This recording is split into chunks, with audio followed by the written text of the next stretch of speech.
सो hello दोस्तों, welcome back to my new video. सबसे पहले डिस्क्लेमर देना चाहूँगा कि इस वीडियो को प्योरली एजुकेशनल पर्पस के लिए ही रिकॉर्ड कर रहा हूँ। मैं कोई भी बाई या सेल का रिकमेंडेशन इस वीडियो के माध्यम से मैं आप लोगों को नहीं दे रहा हूँ। चलिए, आज इस वीडियो में टोटल ऐसे 4 स्टॉक्स के बारे में हम लोग बात करेंगे जिनमें बहुत ज़्यादा वोलेटिलिटी इंक्रीज हो रहा है। कुछ स्टॉक्स हैं जो बुलिश बन के भी बेरिश बनने का इंडिकेशन दे रहे हैं, तो कुछ स्टॉक हैं जो ऑलरेडी बेरिश हैं, मगर जिस तरीके का प्राइस बिहेवियर बिल्डअप हो रहा है, कई लोगों को लग रहा है कि नहीं भाई अब ये बुलिश बन जाएगा, मगर पिक्चर कुछ और ही बताता है यहाँ पे। तो अल्टीमेटली इन चारों स्टॉक्स का डिटेल्ड वे में हम लोग वीकली एनालिसिस शेयर करेंगे। चलिए, पहला स्टॉक हमारे लिस्ट में बजाज ग्रुप से बिलोंग करता है। कंपनी का नाम है बजाज फिनसर्व लिमिटेड। करेंटली 2.2% के डाउनफॉल के साथ 1869 के लेवल पे ट्रेड कर रहा है। अब देखिए दोस्तों, ये स्टॉक मुझे भी पर्सनली काफ़ी ज़्यादा अट्रैक्ट किया हुआ था, क्योंकि जिस हिसाब से इनके फंडामेंटल्स है तो आप लोग अवेयर ही हैं, कंपनी बहुत स्ट्रांग है, ठीक है। एंड टेक्निकली भी एक ज़बरदस्त पैटर्न का क्रिएशन स्टॉक में हुआ है। सबसे पहले आप इनके वैल्यूएशन के चार्ट को देख लो। Similar kind of Bajaj finance ही आपको इसका भी चार्ट दिखेगा। अर्निंग कंटिन्यूअसली ऊपर की ओर बढ़ रहे हैं एंड उस हिसाब से ऑब्वियसली स्टॉक प्राइस में तेज़ी नहीं आई है, जिसके चलते वैल्यूएशन इनका काफ़ी ज़्यादा अंडर वैल्यूड हो गया है। एंड अगर आप इनके इन्वेस्टर के सेक्शन पे भी ध्यान दोगे तो 25% के आसपास स्टेक पब्लिक के पास था, जो कि घट के 22 हो गया। इट मीन्स कि big players are slowly buying this particular stock. अब यहाँ पे टेक्निकल वाइज आपको दिखाता हूँ, तब आपको पता चलेगा कि क्यों मैंने इसको अपनी वीडियो में इंक्लूड करा। यहाँ पे मैं डालता हूँ बजाज फिनसर्व लिमिटेड, चार्ट को करता हूँ थोड़ा सा जूम आउट। अब यहाँ पे आप ध्यान दीजिए दोस्तों कि पिछले वीक जो यहाँ पे सेल ऑफ हुआ है, नो डाउट सेल ऑफ हुआ है महज 6.25% का पूरे इंटायर वीक में, बट यहाँ पे स्टॉक अपने इस सपोर्ट लेवल के नीचे आ गया। अब मैं क्यों इस लेवल को इतना इंपॉर्टेंट कंसीडर कर रहा हूँ, 1925 का जो ये इंपॉर्टेंट लेवल है, क्यों? मैं चार्ट को जब जैसे ही जूम आउट करूंगा ना तो पिक्चर सारा क्लियर हो जाएगा। अब देखिए दोस्तों, यहाँ पे आप देख सकते हो ना, ये था स्टॉक का इंपॉर्टेंट ब्रेकआउट वाला लेवल एंड इस पर्टिकुलर रेजिस्टेंस पे स्टॉक कब से ट्रेड कर रहा है? 2022, 23, 24, 25 यानी 4 ईयर्स के टाइट कंसोलिडेशन के बाद एट द एंड स्टॉक ऊपर निकला था। मगर ध्यान दीजिए दोस्तों, यहीं पे कैच है।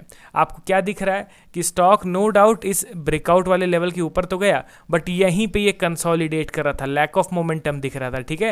एंड मैंने कई बार वीडियोस भी अपलोड करा है बजाज फिनसर्व को लेके कि जैसे ही ये इस छोटे से कंसोलिडेशन जोन के ऊपर निकलेगा ना, तो ये बड़े चार्ट पैटर्न का टारगेट फिर देने के लिए बढ़ने वाला है। मगर इस कंसोलिडेशन जोन का स्टॉक ने ब्रेकआउट तो दिया नहीं, बट हाँ, ये ब्रेकडाउन देता हुआ ज़रूर दिख रहा है। चलिए, कोई दिक्कत नहीं है। स्टॉक एक तरीके से अभी भी देखोगे तो टेक्निकली काफ़ी ज़्यादा स्ट्रांग दिखाई पड़ता है, ठीक है।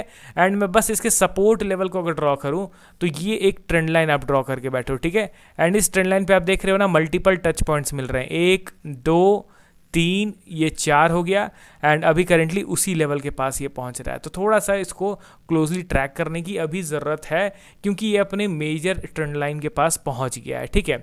एंड ध्यान रखिए कि वैल्यूएशन के हिसाब से देखा जाए या फिर फंडामेंटल्स के हिसाब से देखा जाए तो स्टॉक काफ़ी ज़बरदस्त मौके पे ट्रेड कर रहा है। इसमें बस हम लोग को बाइंग अपॉर्चुनिटी आइडेंटिफाई करना है, ठीक है। अब चलिए बढ़ते हैं हम लोग अगले स्टॉक की ओर। हमारे लिस्ट में आपके सामने है आवास फाइनेंशियल्स लिमिटेड। लोगों को काफ़ी ज़्यादा स्टॉक परेशान कर रहा है। करेंटली 1228 के लेवल पे ट्रेड कर रहा है। फंडामेंटल्स अगर आप देखोगे तो आपको कोई वैसा रेड फ्लैग मिलेगा ही नहीं देखने को। इनफैक्ट अगर आप इसके वैल्यूएशन के चार्ट को देखोगे ना, तब आपको पता चलेगा कि किस तरीके से ये 90 डिग्री में बढ़ रहा है। आप देख रहे हो ना कितने तेज़ रफ्तार में इनका अर्निंग बढ़ रहा है। एंड इसी के चलते स्टॉक का जो पी रेशियो है वो एक टाइम पे 80 के आसपास था दोस्तों, और वो 80 से गिर के अभी 18 के आसपास आ गया था। आप देख रहे हो ना कितना बड़ा करेक्शन हुआ है इनके वैल्यूएशन में। प्लस अगर आप इसके प्राइस चार्ट को भी देख लो तो आपको पता चलेगा कि इसका ऑल टाइम हाई कितना था, क्लोज टू 3000 रुपीज़, और ये 3000 से गिरता हुआ ये आ गया 1200 के आसपास, ठीक है। मोर देन 50-60% का तो करेक्शन हो ही गया, बट स्टिल अभी भी इतने करेक्शन के बाद भी नहीं लग रहा है वैसा कि रिवर्सल काइंड ऑफ सिचुएशन कुछ बन रहा हो, समझ रहे हो ना। इन्वेस्टर के सेक्शन पे भी ध्यान दोगे तो वो भी क्वाइट डिसेंट है, शेयर होल्डिंग पैटर्न भी काफ़ी ज़बरदस्त दिखता है।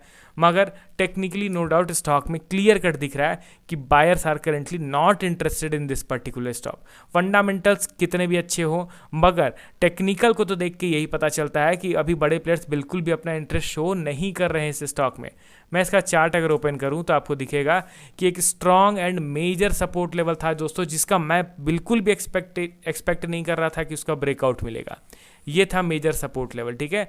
ऑलमोस्ट देखा जाए तो कितने साल स्टॉक ने कंसोलिडेट किया था इस लेवल पे, 2.5 ईयर्स। 2.5 साल प्रॉपर कंसोलिडेशन के बाद स्टॉक सस्टेन नहीं कर पाता अपर लेवल पे, एंड एट देन स्टॉक ने ब्रेक डाउन दे दिया।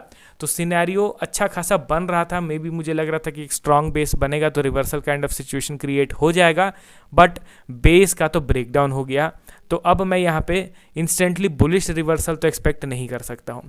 अगर हाँ अगले मेजर सपोर्ट लेवल की बात की जाए तो नो डाउट वो थोड़ा सा नीचे की ओर दिखाई पड़ता है, अप्रॉक्स 1050 के आसपास, ठीक है। ये जो आप स्विंग देख रहे हो, तो सिनेरियो अभी के टाइम पे आवाज़ फाइनेंशियर्स में भी काफ़ी नेगेटिव है। आप अननेसेसरली हर एक जगह पे बुलिश रिवर्सल मत एक्सपेक्ट कीजिए, बुलिश सिग्नल का एक्सपेक्टेशन मत करके चलिए, क्योंकि वो एग्रेसिवली एक्सपेक्टेशन जो होता है ना वो बुलिश ट्रेंड वाले स्टॉक्स में होता है, ना कि बेरिश ट्रेंड वाले स्टॉक्स जो अपने मेजर सपोर्ट्स को तोड़ते चले जा रहे हैं, समझ रहे हो ना। अगला स्टॉक हमारे लिस्ट में जिसमें गजब का मूवमेंट हुआ है पिछले वीक, स्टॉक का नाम है आइडिया फोर्ज लिमिटेड। करंटली 441 के लेवल पे ट्रेड कर रहा है। अब देखिए दोस्तों, ये एक हम लोग का डीमेरिट है।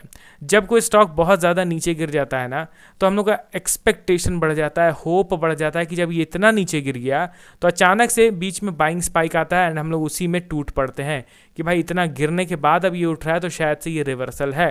बट हम लोग प्राइस एक्शन को ध्यान से देखते ही नहीं है। इस स्टॉक में पिछले वीक ज़बरदस्त मूवमेंट्स हुए हैं, बहुत ही हाई वोलेटिलिटी के साथ। अगर मैं इसके मूवमेंट को दिखाऊं तो आपको दिखेगा कि ये स्टॉक पिछले वीक अच्छा खासा ऊपर गया था। डेली टाइम फ्रेम में अगर दिखाया जाए तो स्टॉक 2 मार्च को 6.8% का रैली शो करता है, मगर आप देखिए नो डाउट यहाँ से यहाँ तक में 6.8% का अपमूव हुआ है 2 मार्च को, बट आप इसको भी तो देखिए ना कि इतना ऊपर जाके अल्टीमेटली ये नीचे गिर के यहाँ कहीं क्लोज हुआ है, ये भी तो आपको देखना ज़रूरी है ना। उसके नेक्स्ट डे अगेन ये ऊपर गया, फिर से नीचे गिर के क्लोज हुआ। तो इस पर्टिकुलर लेवल पे मतलब टॉप लेवल पे स्टॉक को शॉर्ट किया जा रहा है, स्टॉक को बेचा जा रहा है। यहाँ पे आप खरीदारी को मेजर कर रहे हो, बट आप ये नहीं देख रहे हो कि टॉप लेवल से बार बार स्टॉक को नीचे भी तो गिराया जा रहा है। उसके अगले दिन आप देखिए फिर स्टॉक ओपन हुआ, नीचे गिर गया। लास्ट ट्रेडिंग सेशन में भी स्टॉक यहाँ ओपन हुआ, इतना ऊपर गया, फिर नीचे गिर गया। मतलब अल्टीमेटली बाइंग के साथ सेलिंग भी अच्छा खासा हो रहा है स्टॉक में, ठीक है। ये चीज़ भी हम लोग को विटनेस करना पड़ेगा, एडमिट करना पड़ेगा। एंड अगर आप इसके चार्ट पैटर्न को देखोगे ओवरऑल, तो सबसे पहला चीज़ यहाँ से ये स्टॉक नीचे गिरा, हल्का ऊपर गया, फिर अगेन नीचे गिरा, फिर ऊपर गया, फिर अगेन नीचे गिरा, फिर अगेन ऊपर गया, एंड अभी ये कंसोलिडेट कर रहा है। यहाँ से एक ट्रेंड लाइन अगर मैं ड्रॉ करता हूँ तो ये एक मेजर रेजिस्टेंस लेवल आपको बनता हुआ दिख रहा है। एंड इस रेजिस्टेंस का जब तक ये ब्रेकआउट नहीं देता है, शॉर्ट टू मीडियम टर्म के लिए मैं इसमें बुलिश मूव एक्सपेक्ट नहीं करके चल सकता हूँ, ठीक है ना।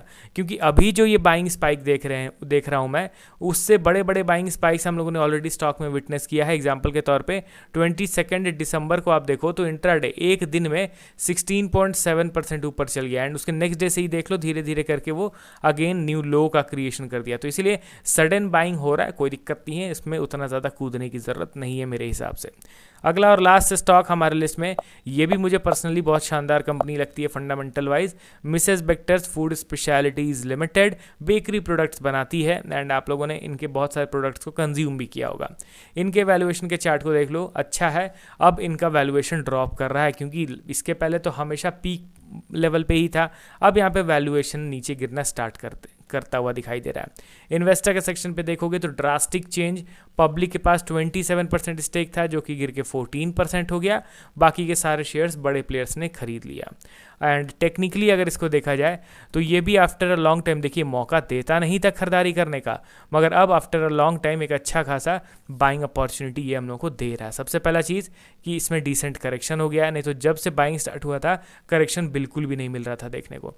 कितना ये डाउन है अभी, 55%। अब ये आ गया है अपने मेजर सपोर्ट पे, आप देख रहे हो ना, ये मेजर सपोर्ट है, क्योंकि इसी पर्टिकुलर लेवल पे पिछले बार भी डिसेंट बाइंग हुआ था। यहाँ पे एक लेवल ड्रॉ कर देता हूँ मैं, ये देखिए, ठीक है। अब इसी लेवल पे आ रहा है, तो यहाँ पे थोड़ा क्लोजली ट्रैक कीजिए, एंड अगर इन केस इसका ब्रेकडाउन हुआ तो और नए लोज का क्रिएशन हो सकता है। बट वैल्यू इन्वेस्टिंग के लिए ये भी एक अच्छा लेवल है, इसको मैं ज़रूर प्रेफर करूँगा यहाँ पे प्राइस बिहेवियर को देखने के लिए, ठीक है। चलिए मिलता हूँ नेक्स्ट वीडियो के साथ, ओके देन बाय बाय।